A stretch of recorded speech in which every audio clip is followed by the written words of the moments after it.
Hello, everybody. I know it's been a minute since I've seen you, but Thursday is National Clam Chowder Day, and it's truly one of my favorite soups. So I thought that I would do a quick demo prior to National Clam Chowder Day so that you would know how to make it when, for Thursday. So Thursday the 25th happens to be National Clam Chowder Day. I believe that there's only one clam chowder, and it's the white kind, New England. I don't like the red kind. I have a personal bias against red with fish. It's just personal bias. It's not coming up here. Did you refresh it? That's right. That's true. My lovely assistant, Lynn, is working the camera and the computer today, so she will be asking whatever questions you type in. And so far, I'm sure there aren't any. So for those of you that might be joining us for the very first time, this is my real house. This is my real kitchen. I have real dogs, and I'm expecting a delivery, so you're probably going to hear cannoli bark her brains out. So I apologize in advance for that. So this is one camera, one take, no editing. If I screw up, you'll get to see it in real time, because guess what? Shit happens in the kitchen. People make mistakes. And I want you to know that nobody is perfect. When you watch the stuff on Food Network, it's been edited within an inch of its life to make everybody look perfect and make the dish look perfect every time. And this doesn't happen in real life. Like right now, this is what's going on. What's the problem with? It's not coming up on the computer, and I've refreshed it twice. All right, hang on.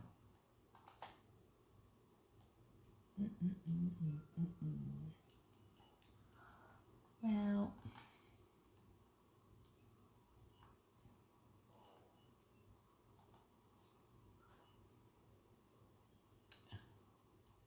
I am technically. I don't know what to tell you. You'll have to read the questions on the, All right. on the phone. Okay. If you Sorry. can. Better get your glasses on. Technical. Technical difficulties. See, this is what happens when it's one shot, one camera. There's somebody all old. done live, So, this is going to get posted to YouTube, and when it is posted to YouTube, the shopping list will be available for everybody to see, so that you can do it alongside the video if you want to. Okay, so I'm having some. So there we go. All right. So the first thing you're going to need is a good heavy bottom stock pot. And I like to get it heated up a little bit before I put something in. It's just a personal preference. I don't like to put, I find that when I put food into a cold pan, it's more likely to stick. So if I heat the pan up a little bit and then drop the food in, it doesn't stick as much.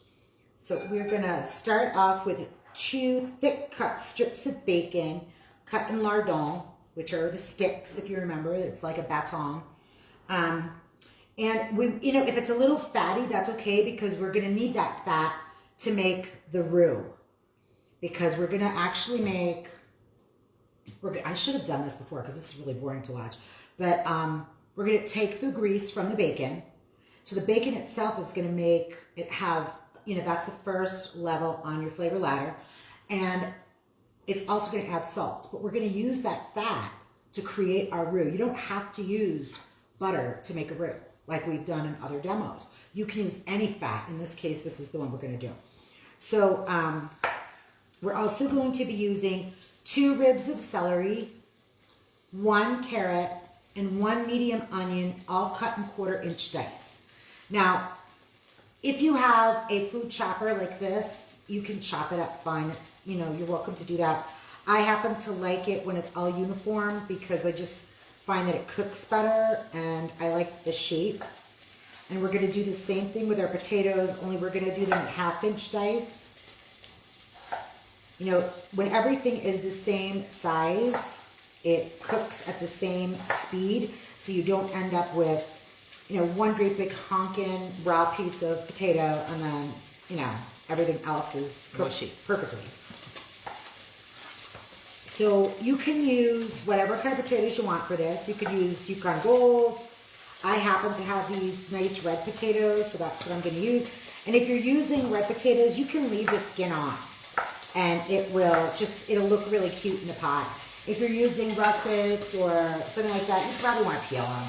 just because their skins tend to be a little tough, whereas these are very tender. So we're also going to be dealing, like almost everything that you're going to be using in this is a pantry item. So you don't have to, I mean, yeah, of course, you could go out and buy whole clams and make like amazing, like gorgeous clam chowder. But this, you know, we started out doing this as quote quarantine kitchen. So we want to keep it, you know, pantry friendly. So we're going to use canned clams. I'm going to talk about those. And clam juice. And if we don't have enough liquid from draining our clams in the clam juice, we're going to actually add some chicken stock. So, and the bacon smells amazing. The bacon smells amazing. So the bacon that we're using, if I would recommend going to the deli or the butcher and having it cut from there rather than the stuff that you get in the meat case, a cold meat case. The quality of the bacon is going to be better. You're going to be able to get it cut as thick as you want. And if it's thin bacon that's in the package, like Oscar Mayer, there's nothing wrong with Oscar Mayer. But for this, we kind of want chunky pieces of bacon to be in our soup when we're finished. So the thin sliced bacon that you would, you know, normally have in a BLT might not be the best choice here. So the bacon that I'm using is actually bacon that I cured and smoked myself because I enjoy creating my own bacon. I know it's a little nuts. I know people think I'm crazy, but I actually enjoy the process. And when it's smoking, this is Applewood smoked bacon, by the way. When it's smoking, the whole neighborhood just smells amazing. So, you still can't get it to show up on the screen? No. I don't know. Maybe. Well, my normal lovely assistant John is at work, and she has the old one helping her. Yeah, I've got Lynn helping me. So Lynn will be paid in clam chowder. Yay! So we've got to get our bacon out of there. Oh, Cindy Lou is watching. Hi, Cindy Lou. We're going to get our bacon out of here and leave the grease in the pan. We're going to turn it down a little bit. There we go. You can see the smoke coming off that grease. And our bacon is all nice and crispy brown. And you want to pull it out, and we're going to add it back in later. Tracy Connors is watching. Hi, Tracy. So now we're going to add in our mirepoix. So mirepoix is a French term, and it means basically 2 parts onion, 1 part carrot, 1 part celery. And that's what we're going to add in right now. So this is step 2 in our flavor ladder. Okay? And you want to sweat these, which means to cook them over a lowish heat until they are softened but not brown.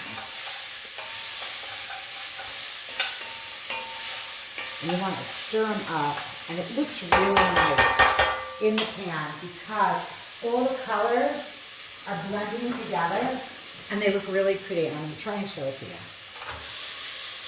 Look at how pretty that looks. Can you see it? Yep. I love it when they all mix together. All right, so while that's cooking, I'm going to continue cutting up my potatoes. So I did all the initial prep on the mirepoix ahead of time because this really comes together fast. This is one of those recipes that you can cut all of your stuff up ahead of time and then just whip it all together for your family or your friends and look like a rock star. And look like a rock star. It won't take you that long at all. Now remember, when you're cutting your potatoes, remember that they can sometimes be a little slippery. So you want to make sure that you are properly holding your knife. And this one has some imperfection, and I'm just going to get rid of. You want to make sure that you're properly holding your knife and that you are keeping your fingers dialed back because you do not want to get blood in your white clam chowder. It's not That Manhattan. would be bad. Then it would not be New England clam chowder. It would be vampire clam chowder. And I think that might be enough potatoes. I thought that I underestimated how many potatoes I needed, and this looks like it might be enough because we're really not making that much chowder. Just enough for you and me. Yeah. So this recipe will end up serving 2 to 3 as a main course, and then maybe 4 or 5 as a like soup and sandwich or soup and salad situation.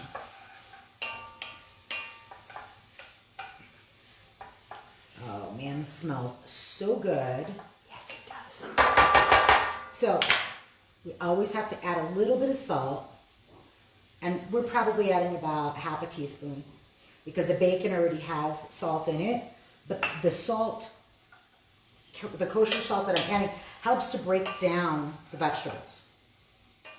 And it helps pull the moisture out so that we can get a really good broth going. Okay. Now we're going to add in our potatoes. Get these puppies cooking a little bit. This is so easy, even I could do it. I know, right, Lynn? And so basically, you want to stir this up so that the potatoes and all the vegetables are coated with the bacon grease and whatever juices are in the pan, because that is going to help the potatoes to break down. Okay? All right, so let's talk about clams. Now, of course, if you live on the East Coast, you have access, in the Northeast especially, you have access to great clams. If you live in the Pacific Northwest, you have access to clams and oysters and all that stuff. Here in the desert, and for most of the country, clams are wicked expensive, okay? So we're gonna work with canned. So when you go in the grocery store, you're gonna see minced clams, you're gonna see chopped clams, and you're gonna see baby clams, okay? What I like to do is a combination of chopped and baby clams because I like the whole clam, like as if I had used it in the shell.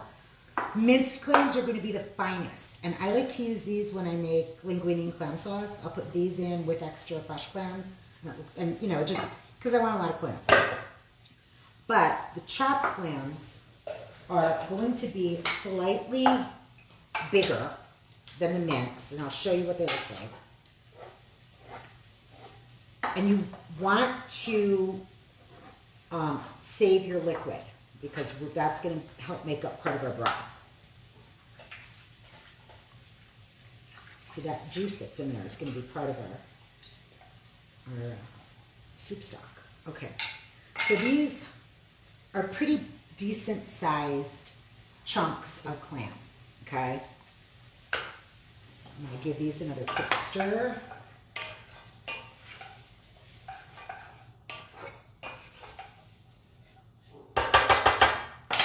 And then we've got our baby clams.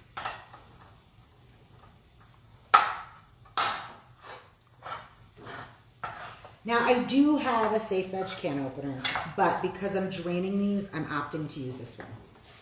I was going to ask you why. Well, because this one I can push the lid in. Gotcha.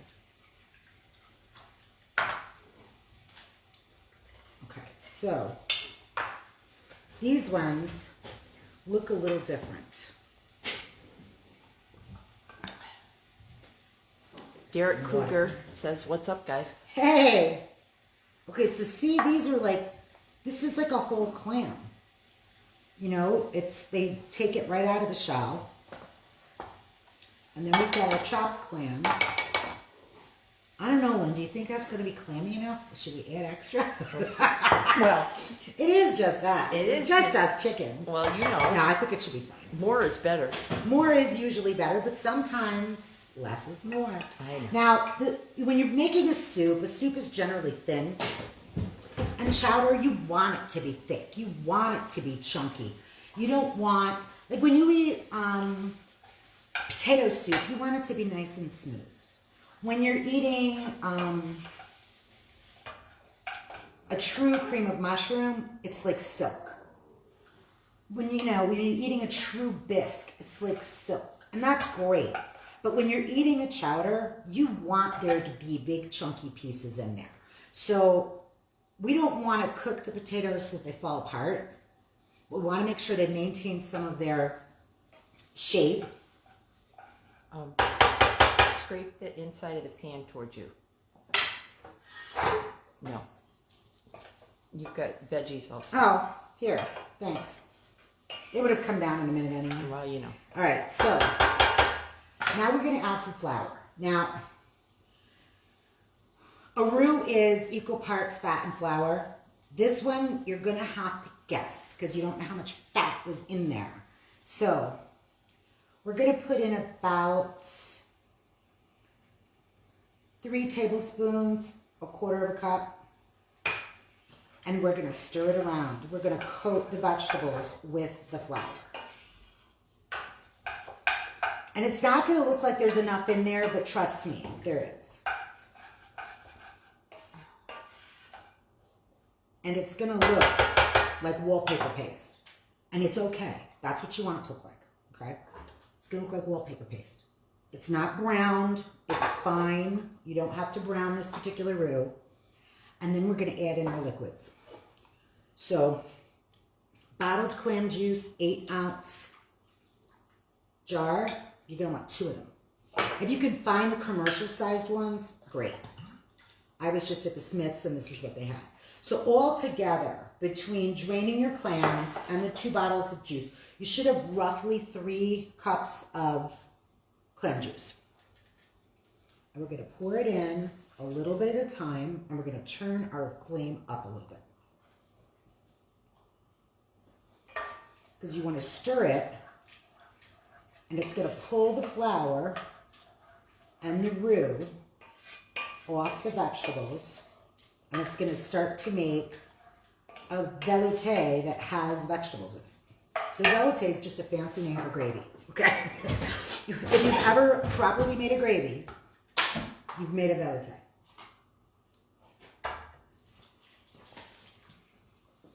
It's all right, Lynn, I can stay there.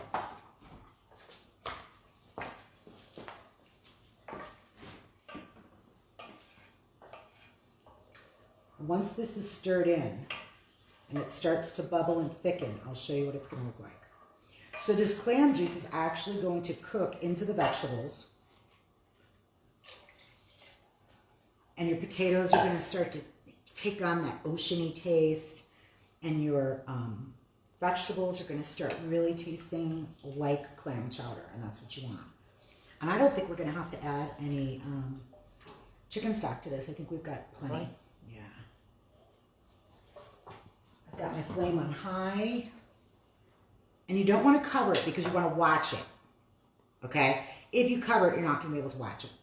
So, the last thing that we're going to have to add in is this and dairy. Now, I like to use heavy cream because why not? But since Lynn and I are both trying to watch what we are putting in our bodies, because my friend Lynn has lost over 30 pounds, I have lost over 40. I had lost 50, but quarantine, COVID, I got, there's the COVID-15, I put on the COVID-8. So, I'd like to keep this size, and Lynn would like to keep her size. So we're going to lighten it up a little bit, and we're just going to use some milk, and then we're going to augment with some cream to get that mouthfeel. So you could use half and half if you want. You could use all heavy cream, which I totally recommend. I'm all about the heavy cream. But that's the only dairy. So now if you are a non-meat eater, but you do eat fish and dairy, you can substitute vegetable oil or butter to get your just leave out the bacon. So use a different fat and saute your vegetables in that, get everything going, and just skip the bacon part. We're going to add in the bacon when we add the clams. We're going to put them back into the pot. So our little chicken with our bacon pieces. Delicious. So this is starting to thicken up. And it's getting ready to boil. And I think my can of gas is getting ready to go because my flame isn't that high. So this is the time where you should be asking me questions. This might be the last or next to last demo in this kitchen. I know some of you would be surprised after I got my dream kitchen that I would be willing to move out of it. But my husband and I are seriously considering moving, so I'll keep you all posted. So I just added a few grinds of black pepper. You can use tricolor pepper or white pepper, whatever you got. I love the black pepper, the spiciness, the earthiness of it in this. And I want to get a little spoon. And I want to taste let's taste it for salt.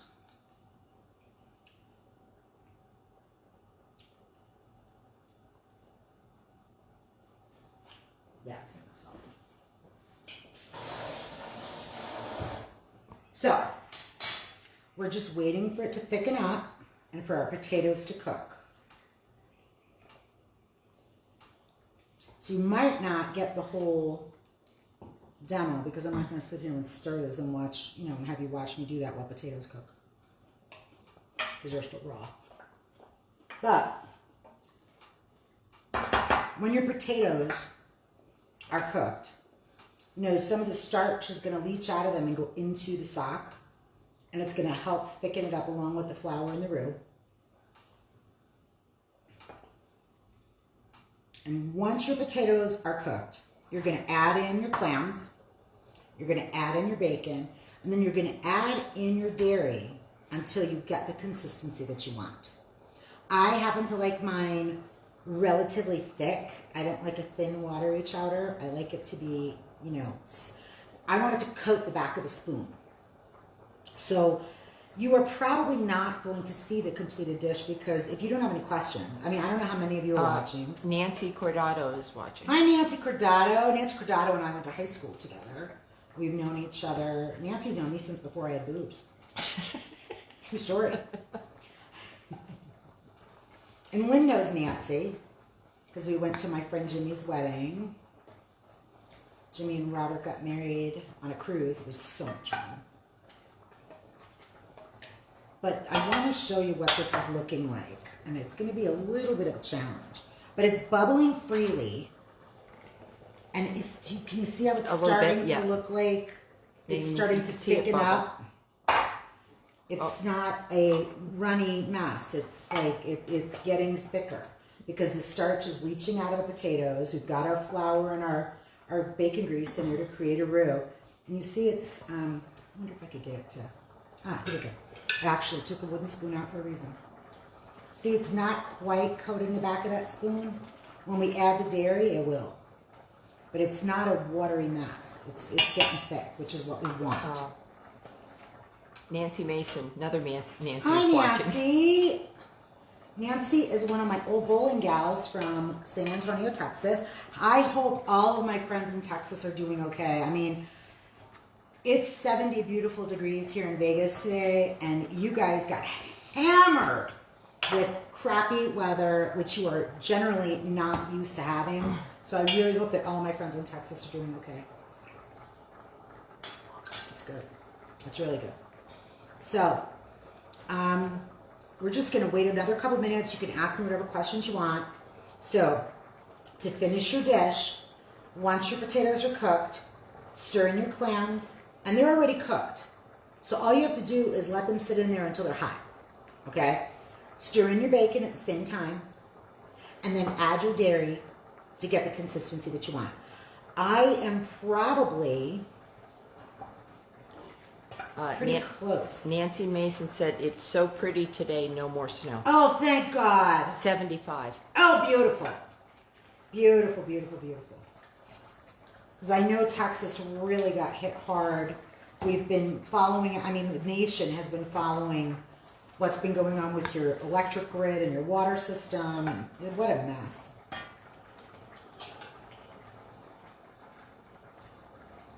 I'm gonna try them. They're almost done.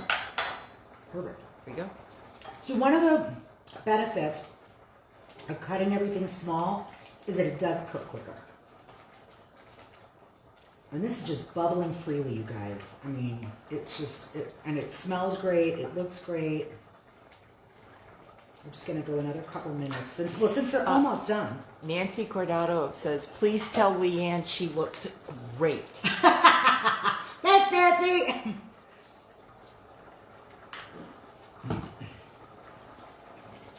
All right. So now, when I just tested that potato, it was almost cooked. So now I'm going to add in my clams. And if your clams are not the same color, it could mean a couple different things. It could mean that they are from different parts of the ocean, or it could mean that they are different breeds of clam. Like the ones that were, the baby clams were kind of white and blue, and the chopped clams were kind of pink. So I know for a fact that the chopped clams are generally the great big honking ones, so they get that big muscle, and that's what you're getting. The baby clams are much smaller, and so they're going to have a little different color. They're going to have a little different texture. Bacon in.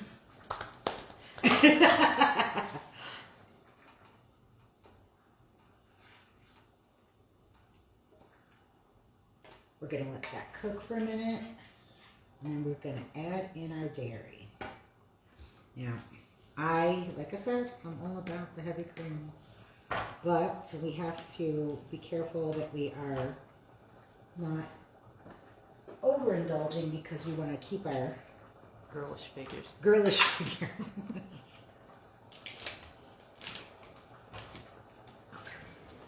So now the thing about adding dairy is you do not want to boil it, okay? So you want to, when you add the dairy, you want to turn it down to a simmer.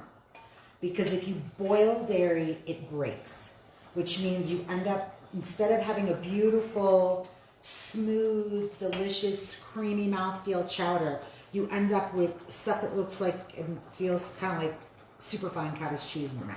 And that's, nobody wants that. Nobody wants that. So this is good. I do want to taste those potatoes one more time.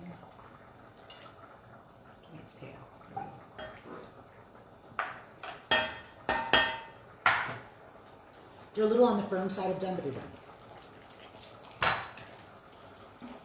God. I'm turning my flame way down. I'm adding in the cream. It looks delicious. There's cannoli. Saying hello. Now, traditionally, carrots are not put into clam chowder. It's usually just celery, onion, and potato. But I struggle with getting vegetables into my food unless it's like a salad or a side dish. So I'm just, it was just an opportunity for me to add a little bit more color and an extra vegetable into what I was going to eat anyway. So now we just wait for this to come to a simmer because remember, we just added cold ingredients into a hot pan. So you want to give everything a chance to heat up and meld together a little bit. And I'll get soup bowls then.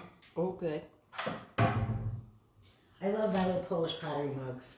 I buy them whenever I see them at Ross or TJ Maxx or Marshalls. I don't like to pay full price for them. So I like to get them when I can find them, you know, at a discount house. Tuesday morning sometimes.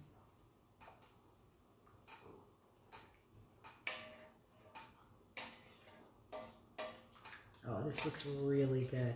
Now, sometimes you'll see that the roux climbs up the edge. Just scrape it back in. Throw it back in the bowl. Yeah, just throw it back in the pot.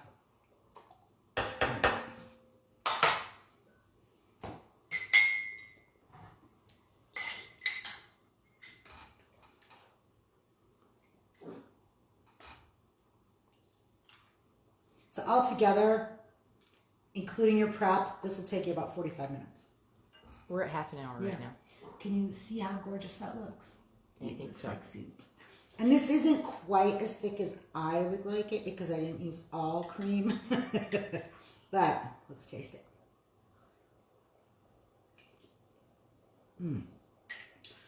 I think it needs a smidge more salt, but I think you're going to be happy with it just the way it is. Of course I will. Of course you will. I Lynn's do happy make it. with anything she doesn't have to cook. Yes. Lynn is a great eater and knows what she likes to eat. Anything that somebody else cooks for her. Yes. Okay. So there you guys go. So now you know how to make New England clam chowder from scratch.